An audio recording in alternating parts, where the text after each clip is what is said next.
Hi friends, എല്ലാവർക്കും happy സ്ട്രിങ്സിലേക്ക് സ്വാഗതം. നമ്മൾ ഇന്ന് നോക്കാൻ പോകുന്നത് 9ാം ക്ലാസ്സിലെ ബയോളജി പുതിയ ടെക്സ്റ്റ് ബുക്കിലെ ആദ്യത്തെ ചാപ്റ്ററായ ടു ലൈഫ് പ്രോസസ്സസ്. ഇതിൽ നമുക്ക് പഠിക്കാനുള്ളത് metabolism, internal environment and homeostasis, plasma membrane and exchange of substances, photosynthesis and nutrients, plant services, plant protection, ഇത്തരം കാര്യങ്ങളാണ്. The key of life is in the life of science. അതായത് നമ്മുടെ ജീവൻ്റെ key എന്ന് പറയുന്നത് സയൻസിൻ്റെ, ശാസ്ത്രത്തിൻ്റെ സുരക്ഷിതത്വത്തിലാണെന്നാണ് പറയുന്നത്.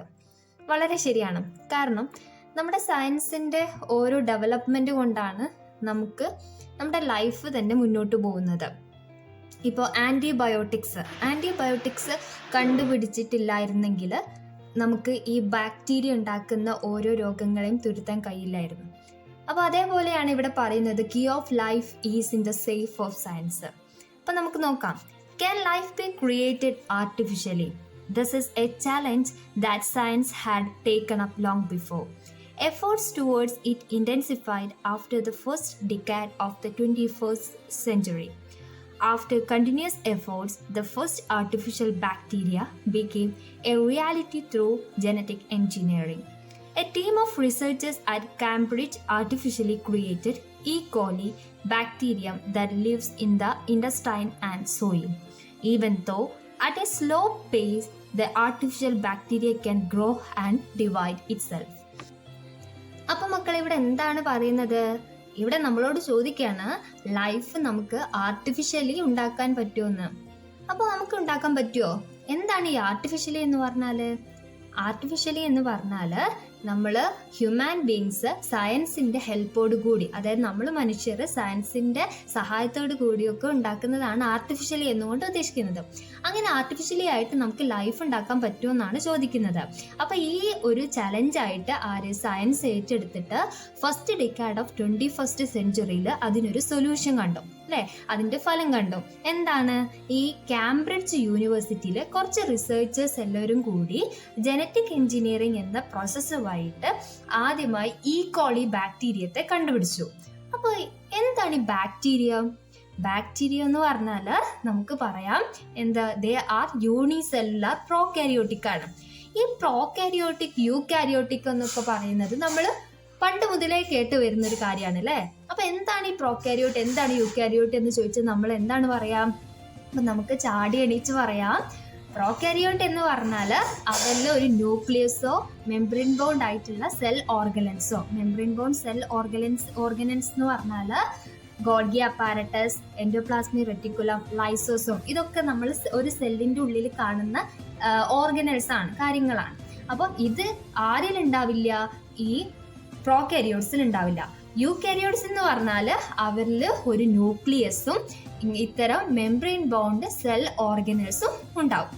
അപ്പം ഈ കോളി ബാക്ടീരിയ എന്ന് പറഞ്ഞാൽ എസ്ചെറീഷ്യ കോളി എന്ന് പറയും. നമ്മുടെ ഹ്യൂമാൻ്റെ, ആനിമൽസിൻ്റെ ഒക്കെ ഇൻറ്റസ്റ്റൈനിലും സോയിലും മണ്ണിലൊക്കെ കാണുന്ന ഒരു ബാക്ടീരിയ ആണ് ഈ ഒരു ഈ കോളി എന്ന് പറയുന്നത്. അത് നമ്മൾ കഴിക്കുന്ന ഫുഡിനെ ബ്രേക്ക് ഡൗൺ, വലിയ ഫുഡ് പാർട്ടിക്കിളിനെ ചെറുതാക്കിയിട്ട് അതിന് ഡൈജസ്റ്റ് ചെയ്യാൻ, അതിനെ ദഹിപ്പിക്കാൻ, നമ്മുടെ ഫുഡൊക്കെ ദഹിപ്പിക്കാനൊക്കെ ഹെൽപ്പ് ചെയ്യുന്നതാണ് ഈ ഈക്കോളി ബാക്ടീരിയ എന്നൊക്കെ പറയുന്നത്. പക്ഷെ ചില ഈക്കോളി ബാക്ടീരിയസ് നമുക്ക് ഇൻഫെക്ഷസ് ഡിസീസൊക്കെ ഉണ്ടാക്കിയത്. ഇനി എന്തൊക്കെയാണ് പറയുന്നത്? Movement, response, respiration, growth, reproduction etcetera are the science of life. അതായത് നമ്മുടെ ലൈഫിൻ്റെ, ജീവൻ്റെ ലക്ഷണങ്ങൾ. സയൻസ് എന്ന് പറഞ്ഞാൽ എന്തൊക്കെയാണ്? Movement, response, respiration, growth, reproduction. നമ്മളൊരു ആനിമലോ അല്ലെ ഒരു പ്ലാന്റിനെ നോക്കുകയാണെങ്കിലോ, ഈ ആനിമൽസ് ആവുന്ന സമയത്ത് അവർ മൂവ് ചെയ്യും, അല്ലേ? അവർ ഓടും, ചാടും, നീന്തും, അല്ലേ? അങ്ങനെയൊക്കെ ചെയ്യും. അതേപോലെ റെസ്പോണ്ട് ചെയ്യും. ഇപ്പം നല്ല ചൂട് അല്ലെങ്കിൽ നല്ല തണുപ്പ് വരുന്ന സമയത്ത് അവരതിന് റെസ്പോണ്ട് ചെയ്യും, അല്ലേ? റെസ്പിറേഷൻ എന്ന് പറഞ്ഞാൽ അത് ഓക്സിജനെ ഇൻഹെയിൽ ചെയ്ത് ഉള്ളിലോട്ട് എടുത്തിട്ട് കാർബൺ ഡൈ ഓക്സൈഡിനെ പുറത്തേക്ക് വിടും. അതേപോലെ ഗ്രോത്തും കാണിക്കുന്നുണ്ട്. റീപ്രൊഡക്ഷൻ, കുട്ടികളൊക്കെ ഇങ്ങനെ ഉണ്ടാവുകയും ഓഫ് സ്പ്രിങ്സ് പ്രൊഡ്യൂസ് ചെയ്യുകയും ചെയ്യുന്നുണ്ട്. ഇപ്പോൾ ഒരു പ്ലാന്റ് ആണെങ്കിൽ ആ പ്ലാന്റിനും മൂവ്മെൻ്റ് ഉണ്ട്. അതായത് ട്രോപ്പിക് മൂവ്മെൻ്റ് എന്ന് പറയും അല്ലേ. അത് ഇപ്പോൾ സൺലൈറ്റ് വരികയാണ്, ആ സൺലൈറ്റിൻ്റെ ദിശയിലേക്ക് ഡയറക്ഷനിലേക്ക് അത് അങ്ങോട്ട് മൂവ് ചെയ്യും. അപ്പോൾ വാട്ടർ വരികയാണ്, അങ്ങനെ ആ ഒരു ട്രോപ്പിക് മൂവ്മെൻ്റ് ആണ് പ്ലാന്റ്സ് കാണിക്കുന്നത്. അതേപോലെ അവർ റെസ്പോണ്ട് ചെയ്യും, സൺലൈറ്റിനൊക്കെ റെസ്പോണ്ട് ചെയ്യും, അതിന് നേരെ അതുണ്ടാവും, വളരും, ഗ്രോത്ത് ഉണ്ട്, റെസ്പിറേഷൻ. പ്ലാന്റ്സ് എങ്ങനെയാണ് റെസ്പയർ ചെയ്യുന്നത്? പ്ലാന്റ്സ് ഈ ഓക്സിജനെ പുറത്ത് വിട്ട് കാർബൺ ഡൈ ഓക്സൈഡ് നമ്മൾ എക്സൈൽ ചെയ്യുന്നത്, അപ്പം നമ്മളിൽ നിന്ന് വരുന്ന കാർബൺ ഡൈ ഓക്സൈഡിനെ അവർ ഉള്ളിലേക്ക് എടുത്തിട്ട് ഓക്സിജനെ പുറത്തേക്ക് നമുക്ക് ശുദ്ധമായ ഓക്സിജനെ തരികയാണ് ചെയ്യുന്നത് അല്ലേ. അപ്പം ലൈഫ് എന്താന്ന് ചോദിച്ചാൽ ഇതാണ് പറയേണ്ടത്. ഇനി എന്താ പറയുന്നത്? സെല്ല് അല്ലേ. എന്താണ് സെല്ല് എന്ന് ചോദിച്ചാൽ നമ്മൾ പറയണം എന്താ? Cell is the basic structural and functional unit of life. അതായത് ഇപ്പോൾ സപ്പോസ് നിങ്ങളൊന്ന് വിചാരിക്കുക, ഒരു വീട്, ആ വീടിൻ്റെ ബേസിക് ആയിട്ടുള്ള കാര്യം എന്ന് പറയുന്നത് എന്താണ്? ഒരു തറ വേണം അല്ലേ. അപ്പോൾ തറ ഉണ്ടായാലേ ആ വീട് നിൽക്കുള്ളൂ അല്ലേ. അല്ലെങ്കിൽ പിന്നെ വലിയ കാറ്റും മഴയൊക്കെ വന്നാൽ നല്ല വലിയ മഴയൊക്കെ വന്നാൽ എന്താവും? ആ വീട് പൊളിഞ്ഞു വീഴും അല്ലേ. അപ്പോൾ ഒരു തറ വേണം. അതേപോലെ നമ്മുടെ ബോഡി നോക്കുകയാണ്, നമ്മുടെ ഹ്യൂമൻ ബീങ്സ് അല്ലെ ആനിമൽസിൻ്റെ ഒക്കെ ബോഡി നോക്കുന്ന സമയത്ത് അത് ഫസ്റ്റ് എന്തിനോണ്ടാണ്? സെൽസ് കൂടിയിട്ട് ആദ്യം ടിഷ്യൂ ഉണ്ടാവുന്നു, ടിഷ്യൂ കൂടിയിട്ട് പിന്നെ ഓർഗൻ ഉണ്ടാവുന്നു, ഓർഗൻ കൂടിയിട്ട് ഓർഗൻ സിസ്റ്റം ഉണ്ടാവുന്നു. അങ്ങനെയാണ് നമ്മുടെ ഒരു ബോഡി എന്ന് പറയുന്നത് ഉണ്ടായത്. അപ്പോൾ നമുക്ക് പറയാം ഈ സെല്ലാണ് ബേസിക് ആയിട്ടുള്ള structural and functional unit of life എന്ന്. അതേപോലെ many chemical reactions എക്സെൻഷ്യൽ for the existence of life mainly takes place inside the cell. അതായത് നമ്മുടെ ഈ സെല്ലിൻ്റെ ഉള്ളിൽ കുറേ കെമിക്കൽ റിയാക്ഷൻ, കുറേ രാസപ്രവർത്തനങ്ങൾ അല്ലെങ്കിൽ കുറേ പ്രോസസ്സ് നടക്കുന്നുണ്ട് അല്ലേ. നമ്മുടെ ജീവിതത്തിന് എക്സെൻഷ്യൽ ആയിട്ടുള്ള കുറേ പ്രോസസ്സ് നടക്കുന്നുണ്ട്. അപ്പോൾ അത് നമുക്ക് കുറച്ചുകൂടി കഴിഞ്ഞിട്ട് അതെന്തൊക്കെയാണെന്ന് പഠിക്കാനുണ്ട്, അത് നമുക്ക് അപ്പം നോക്കാം. ഇനി എന്താ പറയുന്നത്? Many molecules are required for the cell structure and cell function. അപ്പോൾ ഒരു സെല്ല് അതിൻ്റെ ആ ഒരു സ്ട്രക്ചറിൽ നിൽക്കണമെങ്കിൽ അതിനെന്ത് വേണം? മെനി മോളിക്യൂൾസ് വേണം. ഈ മോളിക്യൂൾസ് ആണ് ഈ സെല്ലിൻ്റെ സ്ട്രക്ചറിനും ഫങ്ഷനും ആവശ്യമായത്.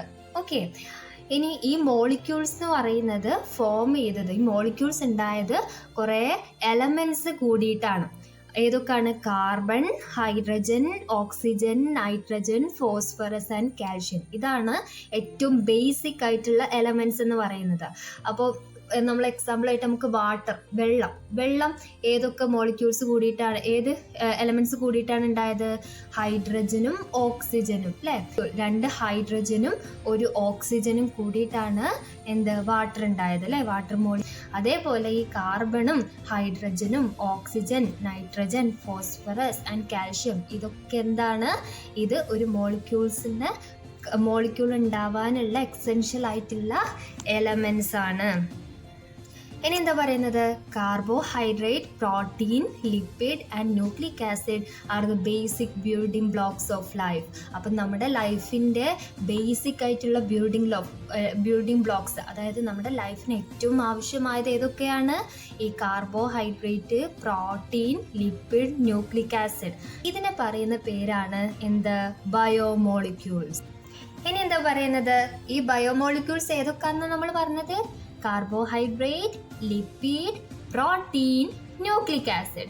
അപ്പോൾ നമ്മൾ കാർബോഹൈഡ്രേറ്റിൻ്റെ എക്സാമ്പിൾ ഏതൊക്കെയാണെന്ന് പഠിക്കാം. Glucose, fructose, sucrose, starch, cellulose. ഇതൊക്കെയാണ് കാർബോഹൈഡ്രേറ്റിൻ്റെ എക്സാമ്പിൾ അല്ലേ. അപ്പം ഇനി ലിപ്പിഡിൻ്റെയോ? ഫാറ്റും oil. Protein, enzymes, hormones, antibodies അല്ലേ.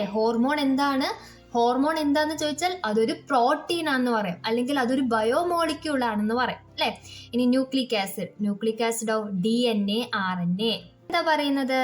All life signs are manifested by the actions of biomolecules and many other chemical factors inside the cell.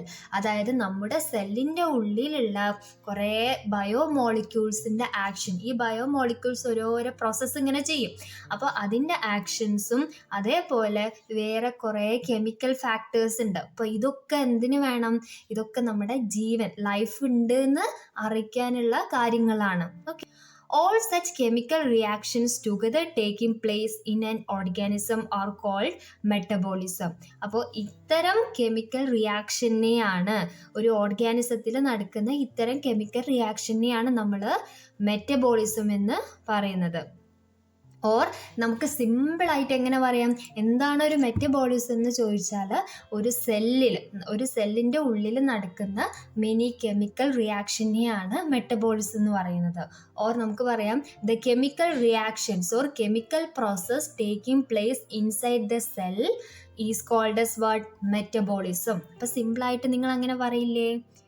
ഇനി നമുക്ക് മെറ്റബോളിസത്തെ രണ്ടായിട്ട് ഡിവൈഡ് ചെയ്യാം. ഇപ്പം നമ്മൾ മെറ്റബോളിസം എന്താണെന്ന് പഠിച്ചു അല്ലേ? ഒരു സെല്ലിൻ്റെ ഉള്ളിൽ നടക്കുന്ന കെമിക്കൽ റിയാക്ഷനെയാണ് മെറ്റബോളിസം എന്ന് പറയുന്നത്.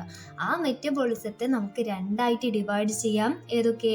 അനബോളിസവും കാറ്റബോളിസവും. ഓക്കെ, അനബോളിസം എന്ന് പറഞ്ഞാൽ എന്താണ്? കമ്പൈനിങ് മോളിക്യൂൾസ് ഇങ്ങനെ കൂടിച്ചേരുകയാണ്.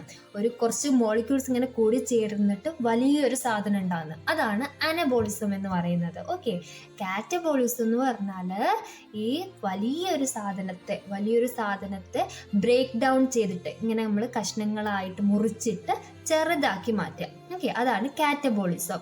ഇനി ഇവിടെ പറയുന്നുണ്ട് ഒരു ഹ്യൂമൻ ബോഡിയിൽ 37 ട്രില്യൺ സെൽസ് ഉണ്ട്. അപ്പം അത്രയും കുറേ സെൽസ് നമ്മുടെ ബോഡിയിലുണ്ട്. അത്രയും സെൽസ് കൊണ്ടാണ് നമ്മളെ ബോഡി ഉണ്ടാക്കിയത്.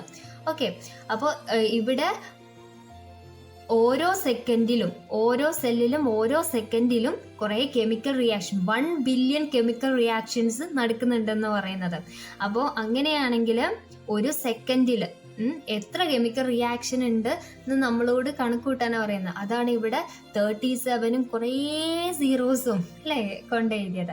അപ്പോൾ അത്രയും കെമിക്കൽ റിയാക്ഷൻസ് അല്ലേ, മെറ്റബോളിസം ഒക്കെ നമ്മുടെ സെല്ലിൽ നടക്കുന്നുണ്ട്. ഇനി ഇവിടെ പറയുന്നുണ്ട് മെറ്റബോളിസത്തിനെ രണ്ടായിട്ട് ഡിവൈഡ് ചെയ്യാം. ഏതൊക്കെ? അനബോളിസവും കാറ്റബോളിസം അല്ലേ. അപ്പോൾ ഇവിടെ അനബോളിസത്തിൻ്റെ അടിയിൽ ഒരു ഡാഷ് ആണ്. അതിൻ്റെ അടിയിൽ എന്താണ്? Plant synthesise glucose using carbon dioxide and water അല്ലേ. അപ്പോൾ നമുക്കറിയാം അനബോളിസം എന്ന് പറഞ്ഞാൽ എന്താണ്? കമ്പൈൻസ് മോളിക്യൂൾസ് ഇങ്ങനെ കൂടുകയാണ് ചെയ്യുക അല്ലേ, കൂട്ടി വെക്കുകയാണ് ചെയ്യുക. അപ്പോൾ ഇവിടെ പറയുന്ന ഈ കാർബൺ ഡയോക്സൈഡും വാട്ടറും ഉപയോഗിച്ചിട്ടാണ് ഗ്ലൂക്കോസ് ഉണ്ടാക്കുന്നത് പ്ലാന്റ്സ് അല്ലേ. അപ്പോൾ അവിടെ നമുക്ക് എന്താ എഴുതാം? സിന്തസിസ് ഓഫ് ഗ്ലൂക്കോസ് എന്ന് എഴുതാം. ഇനി അടുത്ത എന്താണ്? ഒരു ഡാഷ് തന്നിട്ടുണ്ട്. അതിൻ്റെ അടിയിൽ break down of protein breaks down in to amino acid. അപ്പോൾ ഇവിടെ എന്താണ്? ബ്രേക്ക് ഡൗൺ ഓഫ് പ്രോട്ടീൻ അല്ലേ. പ്രോട്ടീൻ എന്ന് പറയുന്ന മോളിക്യൂളിനെ ബ്രേക്ക് ഡൗൺ ചെയ്യാണ്, ഇങ്ങനെ കഷ്ണങ്ങളാക്കി മുറിക്കുകയാണ്. അപ്പം നമ്മൾ പറഞ്ഞിട്ടുണ്ടായിരുന്നു ആ ഒരു ബ്രേക്ക് ഡൗൺ ഓഫ് മോളിക്യൂൾ എന്ന് പറയുന്ന പ്രോസസ്സിന് എന്താണ് പറയുക? കാറ്റബോളിസം. അതെ, അപ്പം നമ്മൾ അവിടെ ഇതിൻ്റെ എന്താണ്? കാറ്റബോളിസം. ഇനി ഇവിടെ നമുക്ക് എൻസൈംസ് എന്താണ്, ഹോർമോൺസ് എന്താന്ന് പഠിക്കാം. അതായത് നമ്മൾ പറഞ്ഞിട്ടുണ്ടായിരുന്നു ഈ ഒരു പ്രോട്ടീൻ എന്ന് പറയുന്നത് ഒരു ബയോമോളിക്യൂൾ ആണ് അല്ലേ. ആ പ്രോട്ടീൻ്റെ എക്സാമ്പിൾ ആയിരുന്നു എൻസൈംസും ഹോർമോൺസും അല്ലേ. അപ്പോൾ ഇവിടെ എന്താ പറയുന്നത്? Enzymes are molecule which helps to speed up the countless chemical reaction that takes place in organisms every moment. അതായത് ഒരു ഓർഗാനിസത്തിൽ നടക്കുന്ന കെമിക്കൽ റിയാക്ഷന് കുറച്ചുകൂടി സ്പീഡിൽ നടത്താൻ വേണ്ടിയിട്ട് ഹെൽപ്പ് ചെയ്യുന്ന ആൾക്കാരാണ് ആര്? എൻസൈംസ് എന്ന് പറയുന്നത്. ഈ ഒരു പ്രോസസ്സ്, ഒരു കെമിക്കൽ റിയാക്ഷൻ ഇങ്ങനെ പതിയെ നടക്കുന്നതിന് ഒന്നുകൂടി സ്പീഡ് കൂട്ടി കൊടുക്കുകയാണ് ആര് ചെയ്യുക? എൻസൈംസ് ചെയ്യുക. ഇനി പറയുന്നത് മോസ്റ്റ് എൻസൈംസ് ആർ പ്രോട്ടീൻസ്. അത് നമ്മൾ പറഞ്ഞു അല്ലേ. ഈ പ്രോട്ടീൻ എന്ന ബയോമോളിക്യൂളിൻ്റെ ഒരു എക്സാമ്പിളാണ് എന്ത്? എൻസൈം അല്ലേ. ഇനി നമുക്ക് ഈ എൻസൈംസിൻ്റെ എക്സാമ്പിൾ ഏതൊക്കെ നോക്കാം. Salivary amylase present in saliva and pepsin present in gastric juice are examples for enzymes. അതായത് നമ്മുടെ സലൈവ എന്ന് പറഞ്ഞാൽ നമ്മുടെ മൗത്തിലുള്ള ഉമിനീര് അല്ലേ, ഉമിനീര്. അതിലുള്ള ഒരു എൻസൈമാണ് സലൈവറി അമിലേസ് എന്ന് പറയുന്നത്. അപ്പോൾ സലൈവറി അമിലേസ് എന്ന് പറയുന്നത് എന്താണ്? ഒരു എൻസൈമാണ്. മറ്റൊന്നാണ് pepsin present in gastric juice. നമ്മുടെ സ്റ്റൊമക്കിൽ ഗ്യാസ്ട്രിക് ജ്യൂസ് പ്രൊഡ്യൂസ് ചെയ്യുന്നുണ്ട്. ആ ഗ്യാസ്ട്രിക് ജ്യൂസിൽ കാണുന്നതാണ് പെപ്സിൻ എന്ന് പറയുന്നത്. അപ്പോൾ ഇവരൊക്കെ എന്തിനാ ഹെൽപ്പ് ചെയ്യുന്നതെന്ന് പറഞ്ഞാൽ നമ്മുടെ ഈ ഡൈജഷൻ എന്ന് പറയുന്ന പ്രോസസ്സ്, നമ്മൾ ഫുഡ് കഴിക്കുന്ന സമയത്ത് ആ ഫുഡ് എന്താവണം? ഡൈജസ്റ്റ് ചെയ്യണം, ദഹിക്കണം അല്ലേ? അപ്പോൾ അതിനൊക്കെ അത് സ്പീഡ് ചെയ്യാനൊക്കെ, ആ ഒരു പ്രോസസ്സൊക്കെ സ്പീഡ് ചെയ്യാൻ ഹെൽപ്പ് ചെയ്യുന്ന ആൾക്കാരാണ് ഈ ഒരു സലൈവറി അമിലേസ് എന്ന് പറയുന്ന എൻസൈമും പെപ്സിൻ എന്ന് പറയുന്ന എൻസൈമും. ഓക്കെ, ഇനി എന്താണ് ഹോർമോൺസ് എന്ന് നോക്കാം. അപ്പോൾ hormones are chemical molecules that regulate the and coordinate biological processes.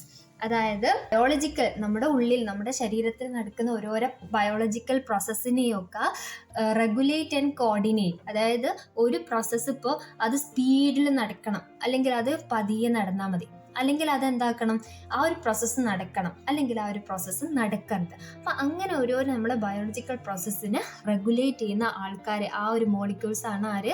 Hormones എന്ന് പറയുന്നത്. Thus are produced by various endocrine glands. അതാണ് നമ്മൾ മെയിനായിട്ട് നോക്കേണ്ടത് കേട്ടോ. അപ്പോൾ ഈ ഹോർമോൺസ് പ്രൊഡ്യൂസ് ചെയ്യുന്ന നമ്മുടെ ബോഡിയിൽ ആരാണ്? എൻഡോക്രൈൻ ഗ്ലാൻഡ്സ് ആണ്.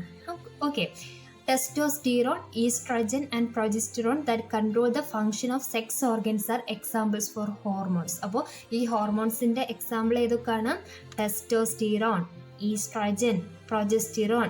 ഓക്കെ, നമ്മുടെ സെക്സ് ഓർഗൻസിൻ്റെ ഫീമെയിൽ ആൻഡ് മെയിലുള്ളൊക്കെ ഈ സെക്സ് ഓർഗൻസിൻ്റെ ഫങ്ഷന്, അതിൻ്റെ പ്രവർത്തനങ്ങൾ, സെക്സ് ഓർഗൻസിൻ്റെ പ്രവർത്തനങ്ങളെ കൺട്രോൾ ചെയ്യുന്ന ഹോർമോൺസ് ആണ് ടെസ്റ്റോസ്റ്റിറോൺ, ഈസ്ട്രജൻ ആൻഡ് പ്രൊജസ്റ്റിറോൺ. അപ്പോൾ കൂട്ടുകാരെ, നമ്മൾ ഇന്ന് ഇത്രേ എടുക്കുന്നുള്ളൂ. അപ്പോൾ നമ്മൾ ഇന്ന് സെല്ലിനെ കുറിച്ചും ലൈഫ് സയൻസിനെ കുറിച്ചും എൻസൈംസിനെ കുറിച്ചും ഹോർമോൺസിനെയൊക്കെ കുറിച്ചാണ് പറയുന്നത്. ഇതിൻ്റെ ഷോർട്ട് നോട്ട് അടുത്ത ക്ലാസ്സിൽ തീർച്ചയായും അപ്ലോഡ് ചെയ്യുന്നുണ്ട്. ക്ലാസ് ഇഷ്ടപ്പെട്ടെങ്കിൽ തീർച്ചയായിട്ടും സബ്സ്ക്രൈബ് ചെയ്യുക, ലൈക്ക് ചെയ്യുക, നിങ്ങളുടെ അഭിപ്രായങ്ങൾ കമൻറ്റും കൂടി ചെയ്യാം. ഇനി അടുത്ത ക്ലാസ്സിൽ കാണാം. ടാറ്റാ.